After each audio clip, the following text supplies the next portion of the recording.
Welcome to the Courageous Overcomers podcast. I'm your host, Courage Molina. So excited to have you back here with me. If this is your first time, welcome. Be sure to subscribe so that you don't miss any of the new episodes as they are dropped. Listen, today's episode is going to be amazing. My guest today is a wife, mom, and niche coach.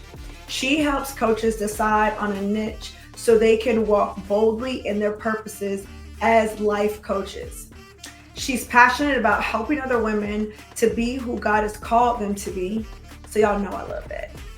And when she's not doing that, she's enjoying spending time with family and friends, laughing and being silly, reading and eating Chick-fil-A. Girl after my own heart. Y'all help me welcome my special guest today, Gabrielle Smith. Let's get into it. I'm so glad that you said yes. Okay, so let's get into this. So, what in your mind for your life is your greatest flex?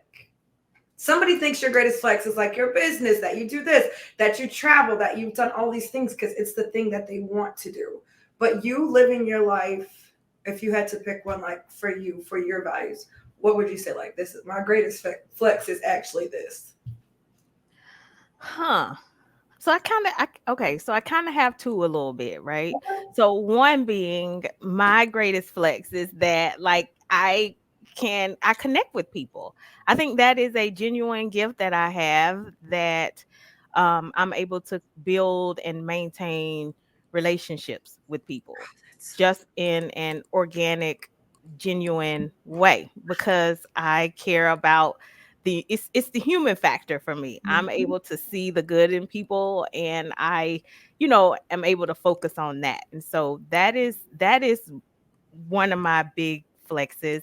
And then the other one I would say is um the fact that I found my purpose, the fact that I went through the journey of not knowing it and the fire of like just being so miserable, so lost, so just unfulfilled and unhappy. And then getting to this side of it where God revealed to me what it was and like just like going full force in it and haven't looked back. So that's the other part.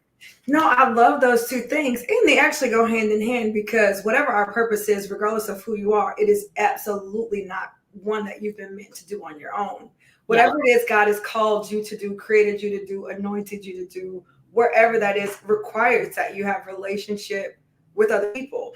And even if you know what your purpose is, if the rest of your relationships are trash with your family, with whatever, it has a huge impact on your ability to actually pursue that purpose. So it makes it's such a beautiful connection that your flex is like I have genuine relationships and I found my purpose. Like I absolutely love that. Now you kind of make mention of feeling unfulfilled and just like this ain't it, hating my job, like that type of thing. Tell All that. me, with all of those things, how did you tell me about that journey? How did you get from that place to finding your purpose? Oh, oh gosh. Okay. Let's see. Long story. How do we condense this a little bit? So I started out as a software engineer. So that's my background and I did that for about 20 years. And I don't know, maybe the last 5 to 10 years I hit this place where I'm like, this ain't it. This ain't it. I feel like I should be doing more. I feel like something is missing. I feel like I'm not using my gifts in the way that God has meant for me to be using them. And so, but I didn't know what that looked like. I didn't know what I knew that software engineering space wasn't it, but I didn't know what was it. So I set out on this journey to figure out what it was. And so I started, of course, doing what everybody else does, researching the internet and the Googles and looking for everything else to give me the answers. I started like doing those quizzes, the personality quizzes and the strengths and all that jazz to try and figure it out. I was asking people around me. I tried a whole bunch of things, but ultimately, like deep inside, I already knew. So like even thinking back on it, I realized that if I had been real with myself early on, like college and deciding on a major, I would have done like psychology or something like that, because that's genuinely where my interest was.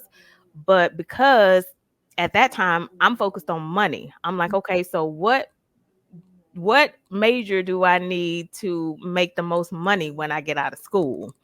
And so that's where I went with the engineering route, because I'm just like, well, I can make money right out of school and it'll be fine, until it ain't, and until it wasn't. So but so then, yeah, once I figured out that's not what I wanted to do, I set out to find my purpose, and so started doing research, talking to people, not really getting the answers I want. But I ended up going to this webinar, seminar or conference or something, and it's where I first heard that your thoughts create your feelings. And so I was just like, what what is happening? And so that kind of opened up for me. And, just really digging into the thoughts part of it and the results part of it, and looking and thinking about how that aligned with what I believed, and what the Bible talks about, and things like that. And I'm just like, whoa, like that might be something. So from there, I I started digging into um becoming a some type of leader or something like that. See, still at that point, I had not heard of life coaching or anything like that. And I ended up running across a podcast where she talked about being a life coach, and how you help people, you end up making the impact you want in the world, and you make money doing it. And I was like, what?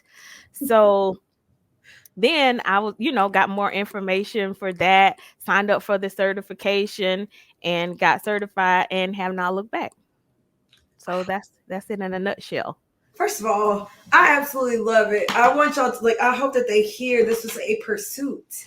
It's a pursuit to discover your purpose. It's Mhm. not this thing for everybody where they just wake up. And that's what I'm saying. Like, maybe somebody does, but for most people, it's not a thing where you just wake up and you're like, oh, this is what I was created to do. Because for most of us, we are things are ingrained in us, the things that we're supposed to do. So we go to school. The school is not asking you. I've never been asked at any educational level, Courage, what do you think God created you for? Yes. What do you believe your purpose is? It is like, what are you going to do? What do you want to be when you grow up? And that, even though it's not said at a young age, it's always tied to making a living. How are you going to eat? And even more so for Black and brown people in America, you need a good job. Good job. Good, baby. A good job with benefits. So I hope your purpose is in alignment with a good job and benefits. Because if it's not, baby, that's not your purpose. That's cute, but you need to do something. You need to get a real job. That's another thing too. You need to get a real job. And so for that's just where our mind goes. We get to college and we are looking for a job that's going to check off those boxes or allow us to check off those boxes, so nobody's thinking about that. I hope that people are really getting, it's a pursuit. You Hmm. don't know what your purpose is. How much looking have you done? Is it something that you've just been thinking about? Oh my gosh, I don't know what my purpose is. I find sometimes I'm thinking about a problem I need to find a solution to and not actually looking for a solution. I'm just Yes. thinking about how much so I lie to myself a little bit, right? Like, well, I've been thinking about it. Well, you kind of have been thinking about it, but not in a way that's going to lead to, not in a way that's going to lead to a solution. I've Yeah. just been, I've been thinking about it for weeks. Okay, well, did you, especially in this day and age, did you put it in Google? I mean, that's what I just did you, and maybe Google's not going to give you an answer, but where have you looked? Have you told people? Have you asked someone else? Hey, you seem to have found your purpose. How did you get here? Slide into a DM. Hey, you seem to really be living out, living your best life. How did you get there? It's not something that's just going to fall. So I love that you talked about all the ways that didn't work too. I want y'all to hear some of that didn't work. You did a lot of searching and you were like, I still don't know. Okay, I'm looking. I'm gonna do this test. This is still not the answer, but it was something that you were exposed to. And I think that when we continue to look, we find. When we Yes. stop looking, we can't find it, even if it's right in front of us. But Yeah. if we continue to look, we open ourselves up to finding it so that when it does cross our path via a podcast, social media post, YouTube video, it grabs our attention because it's the thing that we have been searching for. We haven't just been hoping we're going to fall upon it. So I absolutely love that you were an active participant because we have to be when it comes to this thing with purpose. In Christian circles, and I say this all the time, first of all, I love the Lord. Praise God, I love God. Okay, He's Yeah. just not doing all the work. That's the No. thing. This is meant to be a partnership. It's meant to be a relationship where we are working together. He's going to do the heavy lifting, but he also Mhm. wants you to lift your end. He's going to Yeah. do the making of the way, but he also wants you to follow the way. He wants you to walk in this thing. And so it requires our participation. I absolutely love that. Yeah, like he wants us to move, and that's the thing. And so, what I didn't include in that story is that I tried several things before I got here. So let me just add that in. I mean, I was fashion blogging. I was trying to do an online store. I was doing reselling. I tried a lot of things, and I would try it and I was like, "Oh, maybe this is it." I try things and then I'll be like, yeah, that ain't it. Not it.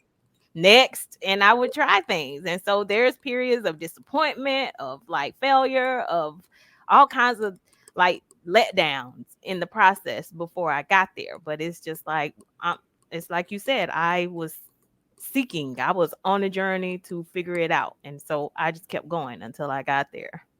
Once you figured out what your purpose was there any resistance, right? Like once you got to that place, because you said you tried all these things, what happened? What was it like, or what were the steps that you took after that? Okay, now I know what my purpose is, or I think I know what my purpose is. What was that process and that season like?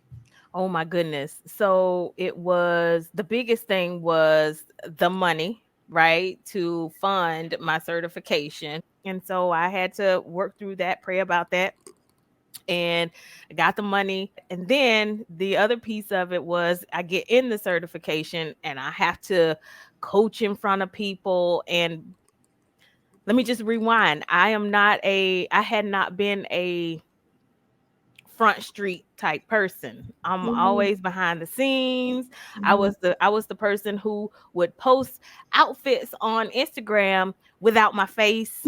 So I do it at an angle so you can't see my face. So I had to I had to work through all of that. I had to work through all of that. So like being visible, being seen, being heard, all of the things that have been challenges my entire life for me. And the biggest one being the fear of failure. I had to get through the fear of failure because before, just like I would be behind the scenes, if I didn't know, like with everything in me, like 1,000% that I was gonna win, I wasn't gonna do it. Like I just was not gonna do it. And so I didn't take risk. I didn't risk failure. I didn't any of that stuff. So I had to learn how to fail, and I had to learn how to be willing to fail. I think that's those were the biggest things that I had to overcome in order to get there, cuz even it started with the certification, but then after certification, starting my business, putting myself out there, asking people to work with me, like rejection, all of those things. So that those were pretty much like the big things that I had to overcome. Let me ask you this.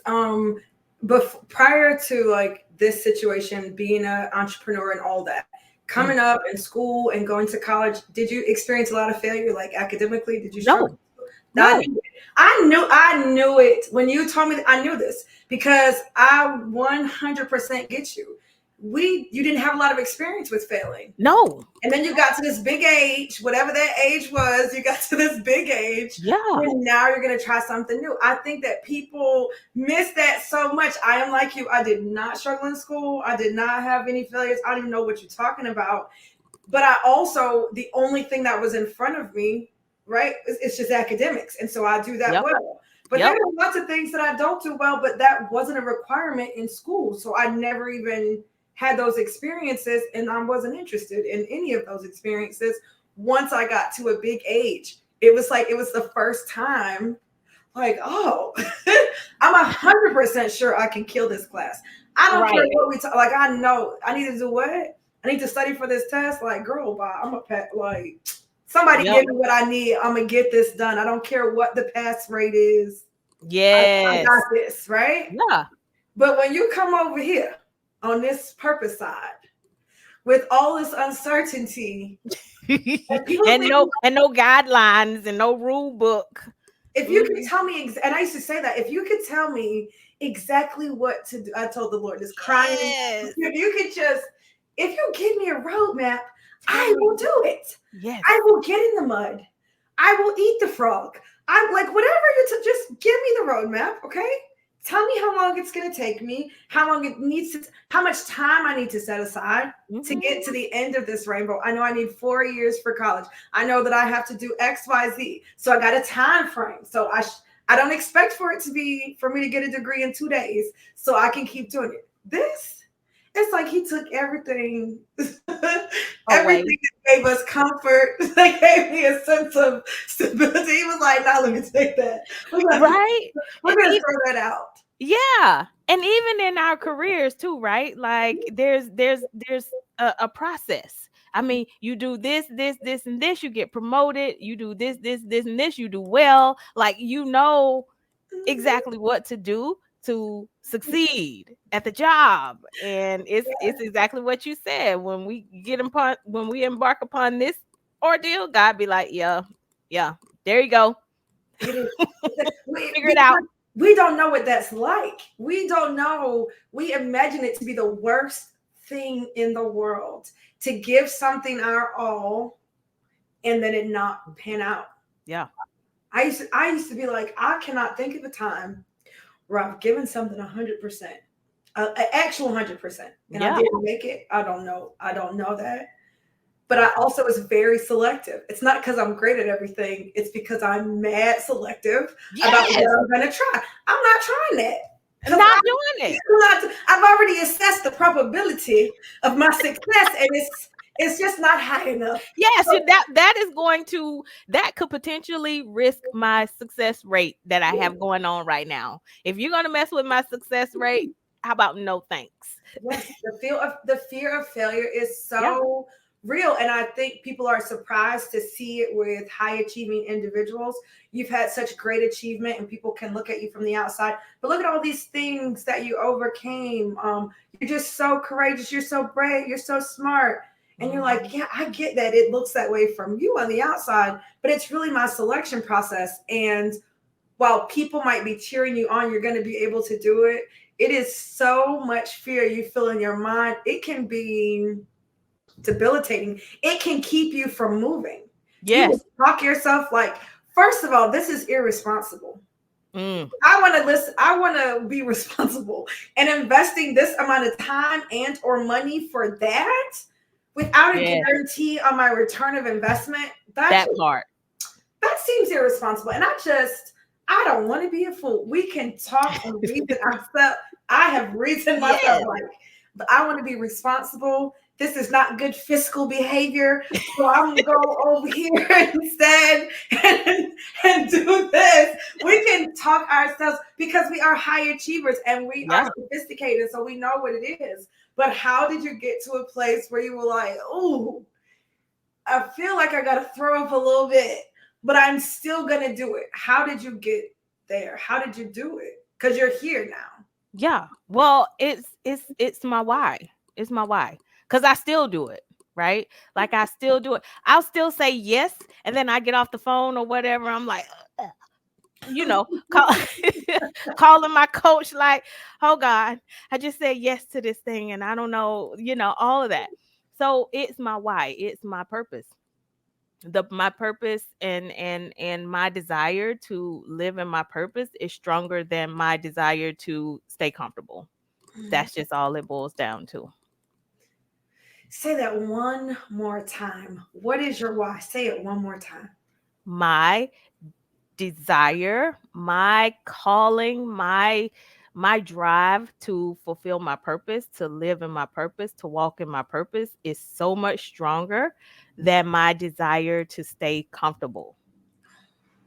That's what it is. That's what it That, is. that is, listen, I think that is what it is for most of the people who are saying, yes, I'm over it. I'm over all this other stuff, whatever I was doing, whatever success I had. I am so committed to being in the space that God has called me for, that He's created me for. I just Yep. want to be there. I want to be in a space where I feel excitement about the work I get to do. I Mhm. don't want this like survival. I'm making it. I'm doing okay. I want this joy. That's my thing. Yeah. Yeah. We're about this as believers, but my life was not that joyful. I'm like, Mhm. I mean, God's great joy, where's that? I ain't see. I mean, I love the quiet singing, praise God, but I don't see that in my life. You know what I'm saying? God's great joy. Where it is? It's not down in my soul because I was at work today and I looked in there and there wasn't no joy to be found. You know what I mean? Yeah. I remember those days. And so when you get to a place, I think it takes a recognizing that there is better, not just Yeah. that you want more, but that there is more specifically for you. That's when the other thing just is, it gets, it's no longer enough. Now it's a burden. Now I don't care what it is. I'm going to get rid of it so that I can have this thing, so I can walk and live in this place. I absolutely love that. And you talked about the investment. Mhm. Yep. Yep. Can I just say in the mic for everybody, it's going to cost you something. And I also want to give you a little spoiler alert. Whatever you think it's going to cost, I want you to tally that up. I want you to calculate that in your mind. Time, resource, energy, money, whatever. Just calculate what you think is going to be and understand that you have grossly underestimated what it's going to cost you. It's a gross underestimation, baby. Okay. It's going to cost you so much more than that, more than you think, right? In the beginning. It is so important for us to recognize that going in, because if you don't recognize that as you say yes, then you're not anchored.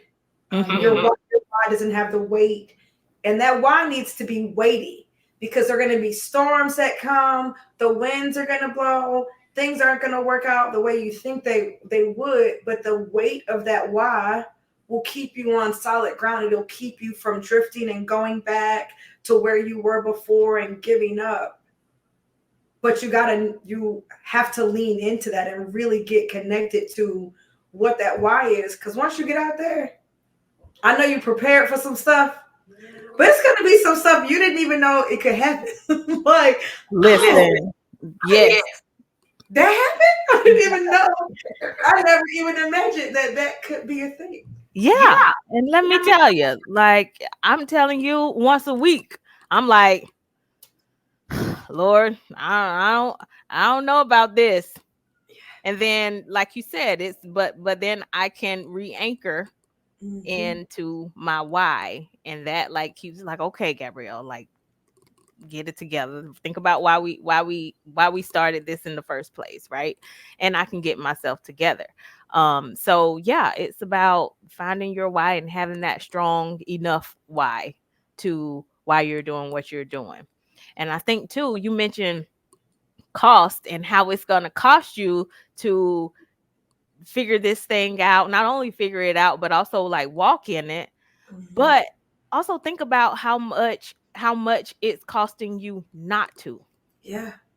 Like that, I guarantee you that that amount is much more, much Yes. more. Physically, mentally, like all of the things too. Yes. I remember at some point, this is when I was like dealing with depression. it was the thing that drove the depression home. It's the thing that drives me now, but it was the thing that doubled down on the depression. It was like, I have so many more years left. And I used to think to myself, if this is what my life is going to be for the next 60, I can't do it. It's so much, it's just so much time. I'm like, I can't, I don't want to live like this. I could be 60 years. I could live to be 90. I'm like, oh my goodness, that would be horrible. That's what I used to think, like, that would be so horrible if I lived this way. Now I'm looking like it doesn't matter how much time has passed. Yeah. If I think about how much time I might have and how great that time could be if I started now. If I said yes today, because if I don't say yes today, it's going to cost me the next 5 years. So now I've given up 5 years, and you don't stay at the same level of misery. Take it from somebody who knows. I'm trying to tell y'all, I did not get to a place where I was thinking about ending my own life. I didn't wake up like that overnight. It wasn't like a one thing. Yes. It was a slow burn. Okay. Over time, all these days. And we think that living a life unfulfilled and being in misery, like 10 years from now, I'm going to be in the same place. No, you won't. You will be worse, so much worse off. You also don't know what things are going to come. And I've had some experiences that have shaken me. They didn't drop me, though. I've been shook. There were experiences before it dropped me, right? Living in your purpose creates this layer of resilience, because I have more days living my best days and in collaboration with God. Truth be told, I was not in collaboration with God when I was clocking in and clocking out. Now, I needed him to do some stuff, and I called him in sometimes like, hey, sir, I need a raise. So I was wondering if you could do this for me, and he made a way for me. But we were not day in and day out doing that work together. I didn't need to rely on him the way I need to rely on him now. I taught Spanish for 11 years, and I taught levels like 1 and 2. Child, I know exactly what we need to do today. This is what we're doing. I had notes and stuff from all those years. I did not need to rely on the Lord for no Spanish quiz. I didn't need to rely on him for a pop quiz. I understand that God, God is in all things, right? He gave me the breath. Yes, yes, yes. I didn't need to call on him for no Spanish pop quiz or to do these grades, put these grades. I didn't need that. Over here, me and the Lord, just on the good side, we are tight. We are working together in and out on all these different things. So when the storms of life come that are unrelated to my work, we have been working so closely together in this purpose that he's still my first phone call now. Yes. I'm very aware of his presence because I need him to do this purpose work. And I think that's something else that we miss. When I'm not in my purpose, it doesn't require me to rely on God. I don't have to develop this relationship beyond Sunday service or reading my Bible. I don't need to depend on him. I don't need to hear his voice. I don't need to be able to be sensitive to when the Spirit is moving. I don't need all those things. I'm just doing this. I can do this on my own type of thing. But then when the storms of life come, I also don't have the relationship with him to get through it. It takes a greater toll on me. So the cost of not doing it, like you said, is absolutely greater than whatever it's going to cost me to get in it. Yes, significantly greater. Yes. I believe that. The word of God says something, it is written. I love to say it that way. It is written somewhere in the good book. Okay? You can Google it. It is written somewhere in the good book that whatever it is that you're going through now, this present circumstance is going to pale in comparison to the glory that will later be revealed. So it's like, yes, there are some difficulties that I have to go through as I do this purpose work. There's some investments, I'm so uncomfortable. I laugh when I'm uncomfortable, and I laugh all the time now. You know what I'm saying? I laugh all the time because the Lord will say something, and I've gotten to a place where I'm not going to buck the system. I know you said it, so I'm not going to pretend like I don't know where it came from. And it's also absolutely ridiculous. And then I remember, oh yeah, but that's your style. And then I just chuckle, and I'm like, at least you laugh, because I cry. I used to cry. Now I'm like, you know what? Because I would go back and forth with him. Like, Sam, what about this? And you know what his favorite thing to say? Because I said so. No, when I tell him this is not fair, this is blah, blah, blah, he'd be like, well, the cross not fair. And I'm like, if you're going to bring up the cross every time, why are we even talking? Like, what are we talking? I can never win if every single time, because I feel like now you let this back and forth go on for 10 minutes. And then And it then you end it with like, that, and you ain't got how nothing. about that? I'm like, Yeah, that's what we yeah. do every time. Okay, so you just gonna play that card. Okay, Mm. you're right, obviously. So let me do this. But then I just started thinking, like, okay, I can do this back and forth. But you already know you're gonna say the cross, and now I just laugh. I'm like, you know what? I'm not even gonna go back and forth with you like that, Lord. You told me to do this. I'm gonna do That's it. It's right. cool. You know, like it's cool. We're just gonna do it because I've done that. I've done the back and forth every time. You do the back and forth and you cry, but guess what? Whatever he say, I do. get up and do it. It's just it. I'm just like, but I still get up and do it. Oh my God. So we doing that. That's Yeah, interesting. it's like that's what we doing. All right, I love that. bet. This fear of failure, right, that you had to overcome to get to a place where you are, and even ongoing, it is Yeah, a lifestyle. Courage is more than a name. I say we have to learn to embrace courage as a lifestyle because when you say yes to this called life, it is always going to require for you to be doing something that is bananas. Every time, it's never gonna be like, oh, you've arrived. You ain't arrived. Are you in heaven? Okay, you ain't arrived. Keep. It's gonna mm. be something else. It's gonna be something else. And so I love that you say yes. You had to overcome the fear of failure, but you have to deal with that even now. You even Oh have to yeah. deal with that now. So how are you managing that, or dealing with that, or getting to a place where that fear of failure no longer stops you? How are you getting there? Well, I think for me, it's almost like one of those. I think I heard someone say like just like barf and go. It's just like it's like it's but it's pretty much what you said. It's like, okay, God, this is what we doing. All right, I guess this is what we doing. So we just do it. And I think I've just developed a relationship with being uncomfortable. That's just it. It's like I'm just getting more and more comfortable with being uncomfortable. And that's just it. I just think that's part of it. It is. It absolutely is. I am getting comfortable with being uncomfortable. Yep. I'm getting comfortable with feeling like I got to throw up a little because I'm about to go and do something. I'm Yep. getting uncomfortable with whatever that feeling, because there's a feeling that rises up in you when you're about to do something and you can experience rejection, right? I slid into Yes. your DMs and asked you to be on the podcast, a podcast at the time that had no name, had no episodes, and you're a big deal out here in these streets. It's not like, oh, you've known me for so long, and so girl, whatever you need. I did not want to slide into your DMs. This We were girl, already in the DMs anyway, I know, though. but that was different. I'm like, this girl do not know me, and I don't want her to think this. And the Lord was like, so we worried about what she gonna think. I was like, no, Oh, I was just boom. kidding. I was just kidding. I don't care what she think. I'm doing what she said. I'm about to That get in part. here and DM her right now. That But part. Yeah. recognizing there's a level of commitment. You said two things, and I want to make sure they get it. You made a decision, you followed through, but that decision and that follow through is really based on not just your relationship with being uncomfortable, but your relationship with God. Mm-hmm. Because Thousand it's percent. kind of like a given thing. You're like, well, if he said it, I'm going to do, like, okay, it might make me sick. I've decided I'm just going to do it. But part of that, the underlying, the foundation of that is your relationship with God. 1,000%. Oh yeah. Oh yeah. I mean, because when I was really like going through the fire of not knowing my purpose, that was my daily prayer. Like, Lord, listen, if you reveal it to me, when you reveal it to me, I'm going all in. Period.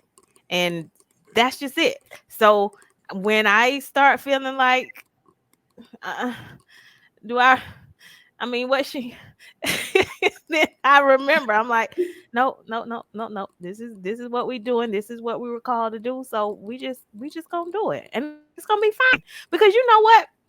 What I love even more is being on the other side of that, right?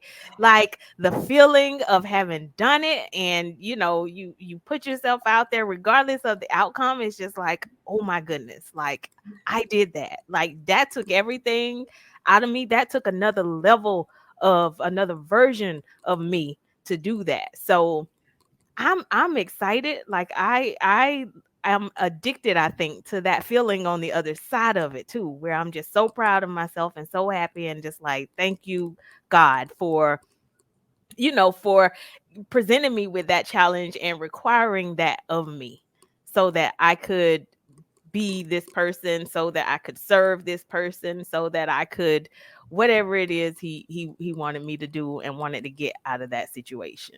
That's such a mature level of celebration, right?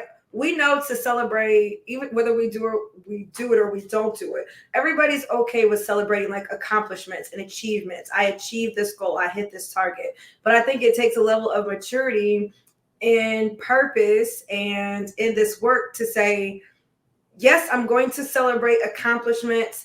I'm going to celebrate obedience. I'm going to Mm. celebrate execution. I'm going to celebrate consistency. I don't care how many people enrolled or did whatever. The strategy was for me to do 30 lives, for me to do 3 emails, for me to pitch myself to 10 people, for me to record the podcast. I did that. And Mm. so I'm a new person. I have greater strength. I have greater confidence, a closer relationship with God, even if don't nobody listen to it. Even if Yeah. nobody double taps it, me and the Lord out here doing something together, and I'm gonna need this rhythm that we have together for wherever He's taking me, and I know He's taking me somewhere. Yes. It took some time. It took some time for me to embrace this purpose that I have, even though I love the work of it. I Yeah. just want it to be my main thing. I want to talk to people about Bible all the time in the grocery store, getting a candy cane at a fair. I don't care. I want to Yes. talk about with anybody that want to talk about it. Yes, let's do it. But I'm talking about what's my job gonna be though. Like that's cool. I'm gonna invite women to my house Wednesday night. Praise God. I made cookies, guys, and I also made some chili. Please come in. We're gonna be looking at John tonight. I will open up my home on a Wednesday night, okay, sir? Yes. I'm talking about what I'm gonna do for a living. Yes. What am I Yes. gonna do for work? Because that's Yes. not a thing. I'm not doing that for work, obviously. So what am I gonna do for work? So it took some time, and so I want to say that purpose may not look like what you think it's gonna look like, especially if you are a trailblazer. Mhm. If your Oh, purpose yes. is blazing a trail, is creating something that hasn't been done, and we believe the word of God, eyes haven't seen. That's like my favorite thing. Eyes haven't Yes. seen, ears haven't Ears haven't heard, heard. right? Neither has it entered into the hearts of man.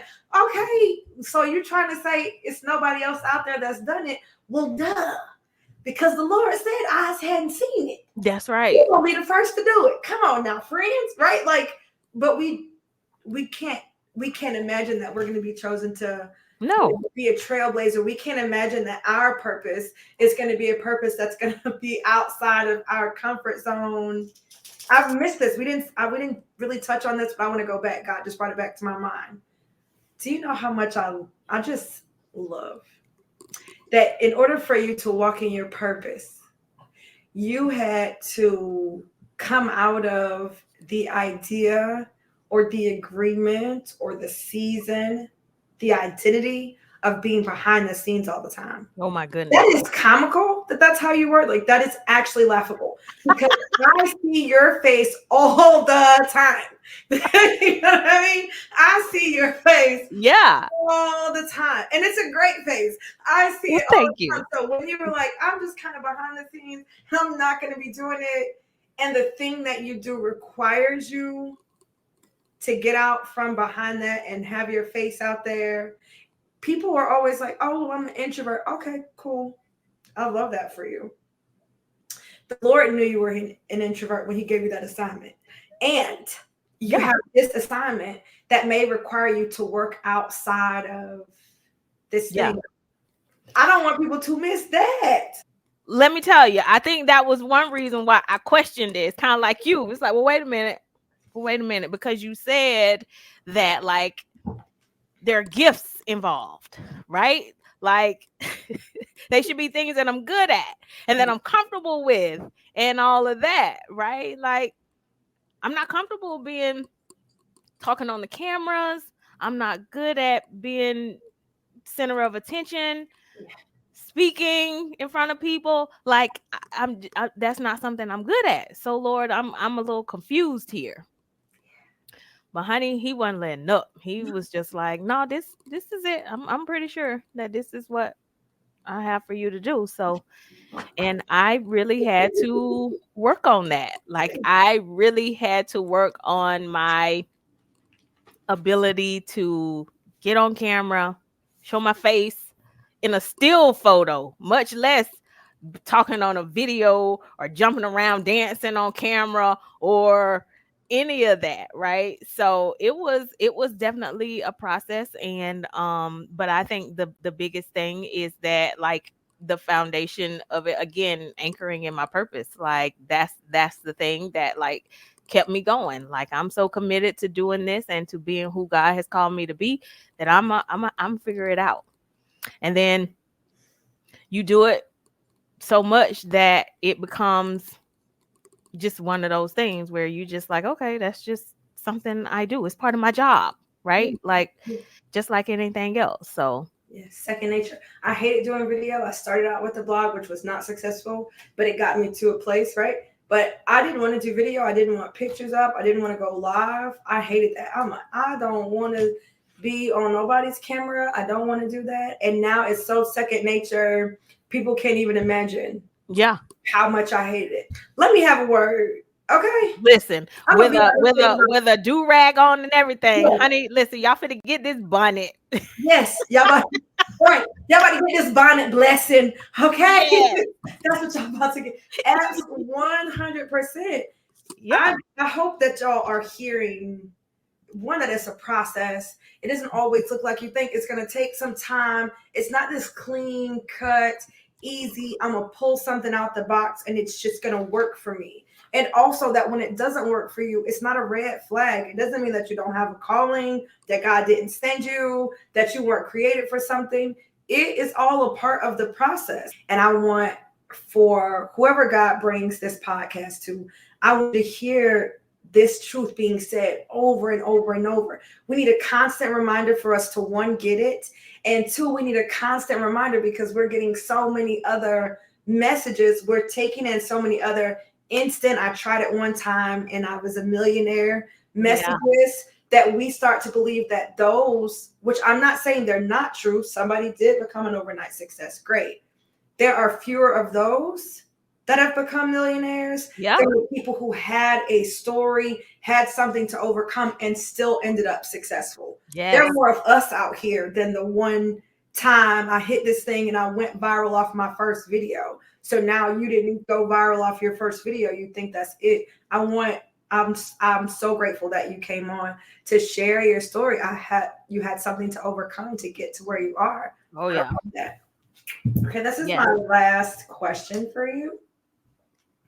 And it's kind of the fill in the blank, right? So what, in your experience, is the key for courageously overcoming the fear of failure? I'm Gabrielle of The Thought Trainer, and I believe the key to courageously overcoming the fear of failure is anchoring in your purpose. I love it. These people are going to want so much more of you because I just love you so much. And now they love you and they want to know, where can they find you? How can they find you? Where do you play the most? I play the most on Instagram at The Thought Trainer. That's my playground. I love Instagram. Now, I'll give everybody an endorsement, but I'm going to tell you this. Sometimes I don't even want to tell y'all, because then what if I can't get in? You know, I'm like, I know I'm trying to be a caring person. I really am. Sometimes I'm like, no, I can't share where I get this done because then I won't be able to get an appointment. Sorry, you know, may the Lord help you. You're gatekeeping. God don't want us to gatekeep. I really pray for me. I ain't telling nobody. I just told my therapist. So sweet. Somebody looking for a therapist, not mine. The Lord gonna have to lead you somebody, because she already saying, "Oh well, you know, Miss Courage, we 2 weeks out. We 2 weeks out. Oh no, I can't tell nobody else about you, girl. You doing fine without me towards it." I love it. I love it. You so sweet. You know, the Lord is breaking that spirit of gatekeeping off of me. So I'm gonna do the Lord's good work and tell y'all, you know. As much as it pains me to tell y'all this is, Gabrielle, you are somebody everybody needs to be, even if they think they know what their purpose is, they need to get on a call with you. Whatever that it's going to be, time investment, money investment, they need to get on a call with you. I have been doing this for a long time, and my call with you, they need to be sending you thank yous in the DMs, because after that first call I had with you, where I got back to my original story, the thing that made me who I am, so many of the people who have been following me for years were in my DM, were emailing me, "You're back." I'm like, now that ain't some shade. We're so glad that you're back. And I've been doing this for a while. I'm like, oh, I'm so glad I talked to you, because it helped me to get back to a place I had kind of abandoned, honestly. So even if you've been doing it for a while and you feel like you are so successful, you don't need it, child, you need it. I'm dropping her link. Make sure you get on her calendar, square away the time, sell cans. You can sell cans in plasma these days. Yeah. Do what you got to do, friend. I got the plasma bank for you, okay? Do what you got to do, friend, to get in this space, because when you work with somebody, when they work with somebody like you at your level, your caliber, just your gifting, it's an accelerant. Yes, you can get there on your own. Why take 7 years to do something that you can get done in maybe like 7 weeks? Or it's taking me 60 days, but maybe I could have gotten to this understanding in 60 minutes. Yeah, that's the thing that I believe. I believe it took me all that time to do it. And I believe that God had me go through it so that I can help other people get through it faster. Yeah. And so, yeah. 100%. Listen, y'all need to get on her calendar. You're welcome. You can send me thank yous in my DMs. Okay, guys? Thank you. Thank you so much. Thank you, Gabrielle, for saying yes. Y'all make sure y'all get at her, because she's amazing. Thank you. It was a pleasure to be here. It's always a yes to you, Courage. Okay, now y'all heard us say this. I'm going to keep this recording. Because it's going to be something else. She's going to be like, no, I did tell her yes. Here she goes. Yeah. Yes, I love that. All right, I love y'all, and we'll see y'all in the next episode. All right. Later.